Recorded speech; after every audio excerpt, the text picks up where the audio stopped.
पाणी जीवन आहे, पाणी अमृत आहे, पाणी औषध आहे. पाणी म्हणजे जगण्याचं तत्व आहे. पाण्याच्या स्रोतांभोवतीच संस्कृती विकसित झाल्या आणि विस्तारल्याही. सध्याच्या घडीला आपला कितीही विकास झाला असला तरी देखील आज पाण्याच्या बाबतीतलं स्वावलंबित्व ही आपली सर्वात मोठी गरज बनली आहे. भारताचा विचार केला तर आपल्या देशातली सुमारे 17% नगरं आणि शहरं पाणी टंचाईच्या समस्येचा सामना करत आहेत. जगातल्या पिण्यायोग्य पाण्यापैकी भारतात केवळ 4% पाणी उपलब्ध आहे आणि दुसरीकडे लोकसंख्येच्या बाबतीत मात्र भारत जगात दुसऱ्या क्रमांकावर आहे. भारताची अर्थव्यवस्था कृषीप्रधान असल्यानं उपलब्ध पाण्यापैकी 80% पाण्याचा वापर कृषी क्षेत्रासाठी होतो. नरेंद्र मोदी देशाचे प्रधानमंत्री झाले तेव्हाच त्यांनी देशातल्या पाण्याविषयीची समस्या सोडवण्याचा दृढ निश्चय केला आणि त्या दृष्टीनं देशातल्या प्रत्येक घरात पाणी पोचवण्यासाठी एक महत्त्वाकांक्षी योजना सुरू केली आणि ती म्हणजे जल जीवन मिशन. जल जीवन मिशन सरकार के उस संकल्प का भी हिस्सा है जिसके तहत स्वराज की शक्ति को गांव के विकास का माध्यम बनाया जा रहा है.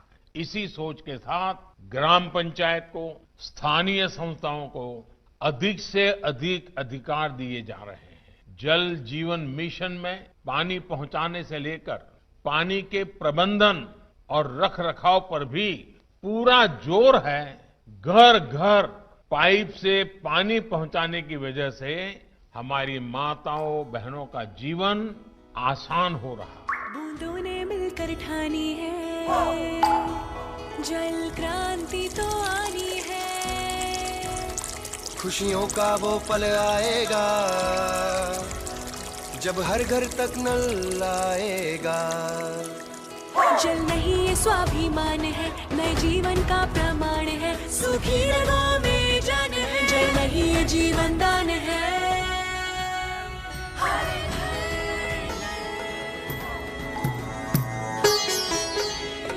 आपल्याला स्वातंत्र्य मिळाल्यानंतर पहिल्यांदाच पाण्याची उपयुक्तता लक्षात घेऊन स्वतंत्र जलशक्ती मंत्रालय स्थापन केलं गेलं.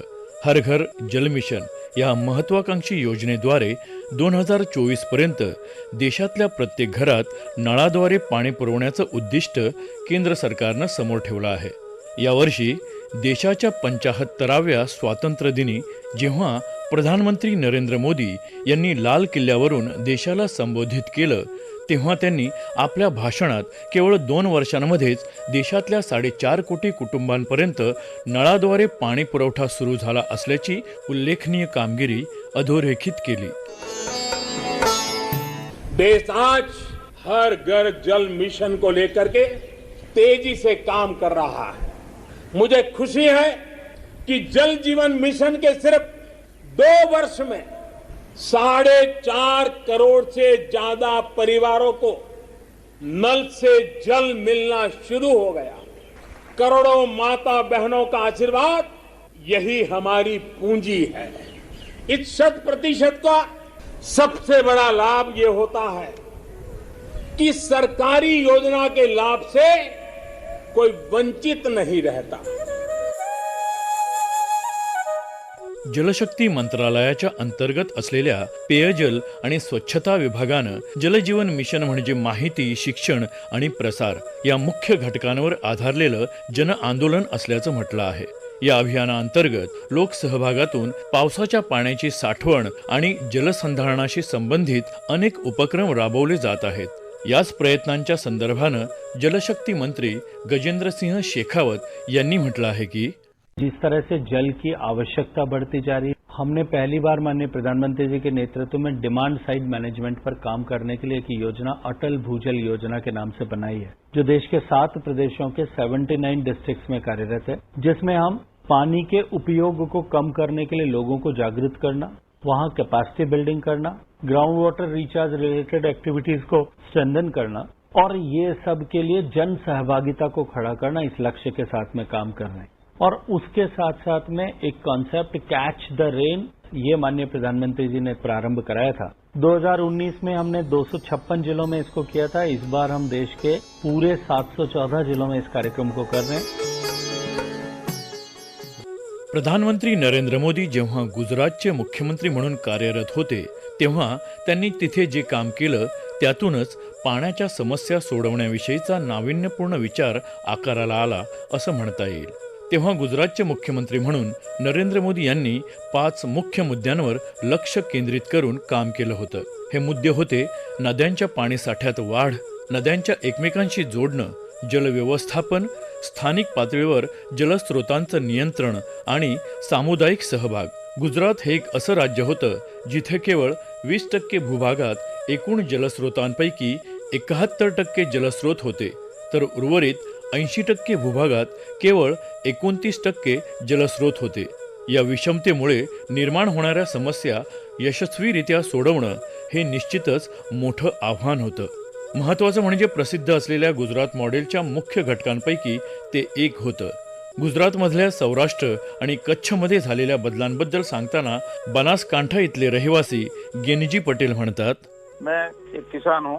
माननीय नरेंद्र भाई मोदी जी जब हमारे गुजरात में मुख्यमंत्री थे और माननीय अटल बिहारी वाजपेयी जी की केंद्र में सरकार थी, उसी टाइम हमारे बनासकांठा जिला जो एकदम ड्राई है उसमें पानी की बहुत समस्या है. उसी टाइम उन्होंने ये सुजलाम सुफलाम कैनाल निकाली थी. उसकी वजह से हमारे जो बनासकांठा का और लाखनी विस्तार का जो पानी है वो बिल्कुल डीप जा रहा था और किसानों को बहुत तकलीफ हो रही थी. तो ये सुजलाम सुफलाम कैनाल आने से हमारा लाखनी जो तहसील है उसमें अनार की जो किसानी है वो बहुत अच्छी तरह से हुई है. नरेंद्र भाई मोदी जी ने उसी टाइम पानी के लिए बहुत सोच समझ कर ये कैनाल निकाला था. उसकी वजह से हमारा लाखनी तहसील एकदम अनार तहसील के रूप में पहचाना जाता है और पूरा बनासकांठा ड्रिप इरिगेशन से इसका पानी का यूज कर रहे हैं. उसकी वजह से बहुत अच्छा फायदा हुआ है. गुजरातमध्ये यशस्वीपणे राबवल्या गेलेल्या सौनी योजनेविषयी सांगताना गुजरातमधले एक शेतकरी वनराजभाई डाबी म्हणतात, मैं गुजरात के बोटाद जिला के टाटव गांव का किसान हूँ.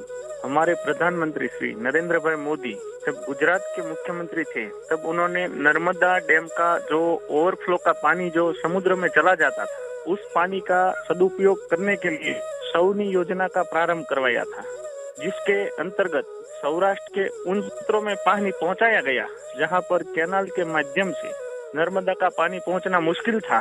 वहां नरेंद्र भाई ने कैनाल से पाइपलाइन के माध्यम से सौराष्ट्र के कई छोटे बड़े तालाब और चेकडैमों में पानी पहुंचाया.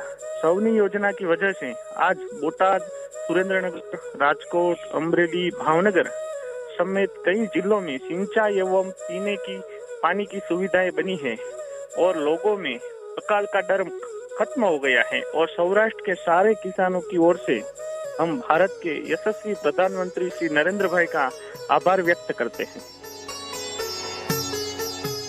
नरेंद्र मोदी जेव्हा गुजरातचे मुख्यमंत्री होते तेव्हा 2002च्या उन्हाळ्यात गुजरातमध्ये पाण्याची मोठी टंचाई निर्माण झाली होती. तेव्हा तिथल्या जलाशयांमध्ये सरासरी केवळ 25% इतकाच पाणीसाठा उपलब्ध होता. त्यावेळी ही समस्या तात्पुरती सोडवण्याऐवजी यावर कायमस्वरूपी तोडगा काढायचे निर्देश नरेंद्र मोदी यांनी दिले. पुढच्या 6 वर्षांमध्ये त्यांच्या दूरदृष्टीनं प्रेरित कृतिशीलतेचा सकारात्मक परिणाम दिसून आला. कधी केवळ 25% इतकाच पाणीसाठा असलेली जलाशय तब्बल 2 वेळा पूर्ण क्षमतेनं भरली. इथे एक गोष्ट नमूद करायला हवी ती म्हणजे गुजरातमधल्या 18,500 गावांपैकी तब्बल 14,000 गावं एका अभिनव जलग्रीडनं म्हणजेच जलवाहिन्यांनी जोडली गेली. गुजरातमधल्या नर्मदा नदीवर उभारलेल्या सरदार सरोवर धरण प्रकल्पाचा विचार केला तर या प्रकल्पानं हजारो किलोमीटरचा भूभाग, अनेक जिल्हे आणि शेकडो गावांना पिण्याचं पाणी पुरवण्यात आणि सिंचनाची गरज भागवण्यात अत्यंत महत्त्वाची भूमिका बजावली.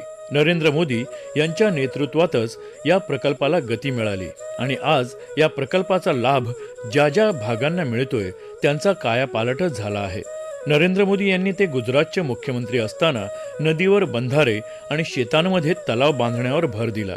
त्यामुळेच आज गुजरातमध्ये लाखोंच्या संख्येनं बंधारे आणि तलावांची उभारणी झालेली दिसते.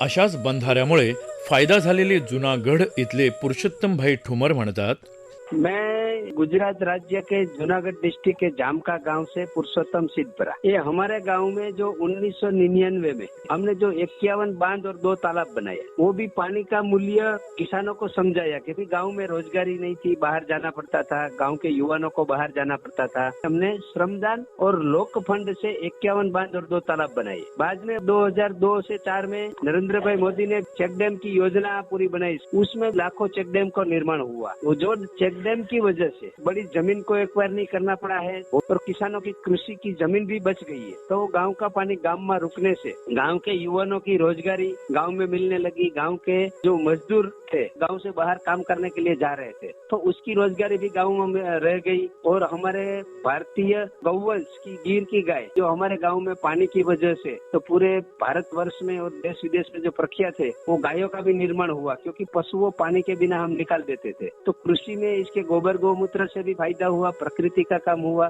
चेक डैम की योजना पूरे भारतवर्ष में होनी चाहिए, तभी हम मजबूत भारत का निर्माण कर सकेंगे। प्रधानमंत्री नरेंद्र मोदी यांच्याच विचारांचा आधार घेत राष्ट्रीय जल अभियान पाणी व्यवस्थापनाचं आपलं काम अधिक वेगानं पुढे जात आहे। याच प्रयत्नांविषयी जलशक्ती मंत्रालयाचे अतिरिक्त सचिव भरतलाल यांनी आपल्या भावना व्यक्त केल्या। ये लोगों का प्रोग्राम है। दरेक गांव में गांव की पेयजल एवं स्वच्छता समिति होगी जो पानी का रखरखाव, गंदले पानी का मैनेजमेंट और सबसे बड़ी बात है कि उस गांव में पेयजल की जो व्यवस्था है उसका रखरखाव, घर घर में पानी देना, उसका क्लोरिनेशन, ये सब काम करेगी। पिछले वर्ष 2 अक्टूबर से एक कैंपेन शुरू किया गया जिसके अंदर गांव-गांव में ये जागृति लानी है कि स्कूल में, आंगनवाड़ी सेंटर में, आश्रमशाला में और भी जो इस तरह के पब्लिक इंस्टीट्यूशन हैं वहाँ नल से जल की सुविधा उपलब्ध हो। पिछले 1 साल से इसमें हर राज्यों में बहुत काम हुआ है और ये बड़ी खुशी की बात है कि पूरे देश में करीब 7,67,000 स्कूलों में और 7,66,000 आंगनवाड़ी सेंटर्स में नल से जल की सुविधा उपलब्ध कराई गई है। जलजीवन मिशनचे फायदे तळागाळापर्यंत पोहोचत आहेत आणि आजवर ज्यांना पिण्यासाठीचं स्वच्छ पाणी मिळवणं जिकरीचं झालं होतं अशा नागरिकांच्या आयुष्यात झालेल्या बदलांमधून त्याची प्रचितीही सातत्याने येत आहे। याविषयीच बिहारमधले एक रहिवासी विवेकानंद यांनी आपल्या भावना अशा प्रकारे व्यक्त केल्या। मैं विवेकानंद से बिहार से बोल रहा हूँ। डिस्ट्रिक्ट भोजपुर जिला है और पंचायत का नाम है कसाब। अभी जो नल जल का प्रोग्राम जो गवर्नमेंट ने चलाया है उससे बहुत बढ़िया फायदा हुआ है पब्लिक को। अभी 2 साल पहले वाटर लेवल हम लोगों का एकदम डाउन हो गया था। सबका घर का चापाकल एकदम दिया था, कोई किसी के घर में पानी की सुविधा नहीं थी। तो नल जल ही एक ऐसी योजना थी जिसके तहत सभी लोगों के घर में पानी की सुविधा हुई। उत्तराखंड इथं राहत असलेले पीसी पांडे यांनी आपलं मनोगत व्यक्त केलं। मैं पूर्णचंद पांडे, ग्राम बहेला, पोस्ट ऑफिस द्वाराहाट, तहसील द्वाराहाट, जिला अल्मोड़ा, उत्तराखंड। आजादी के कई सालों तक हमारे यहाँ पानी नहीं पहुँच पाया। पहाड़ी क्षेत्र होने के कारण पानी के स्रोत बहुत दूर थे। इसकी वजह से हमारी माताओं और बहनों को पानी लाने के लिए बहुत दूर जाना होता था। लेकिन आज ये स्थिति बदल चुकी है। जन भागीदारी और सरकारी प्रयासों के चलते आज हमारे गांव तक पानी पहुंच गया है तथा साफ पानी मिलने से लोगों के स्वास्थ्य में भी काफी बदलाव आया है। मैं नरेंद्र मोदी सरकार को भी धन्यवाद देना चाहूँगा जिन्होंने जल जीवन मिशन लाकर पानी पहुँचाने के कई परियोजनाओं के प्रयासों में और भी गति ला दी है। जल नहीं ये स्वाभिमान है, नए जीवन का प्रमाण है। अगर फुर्सत मिले पानी की तहरीरों को पढ़ लेना, हर एक दरिया हजारों साल का अफसाना लिखता है। या शब्दांमध्ये वर्णन केल्याप्रमाणे जलजीवन मिशनच्या माध्यमातून एक नवी गाथा आता रचली जात आहे। येत्या काळात भारतातल्या प्रत्येक घरापर्यंत पाणी पोहोचवण्याची ही मोहीम निश्चितपणे इतिहासातला मैलाचा दगड ठरणार आहे।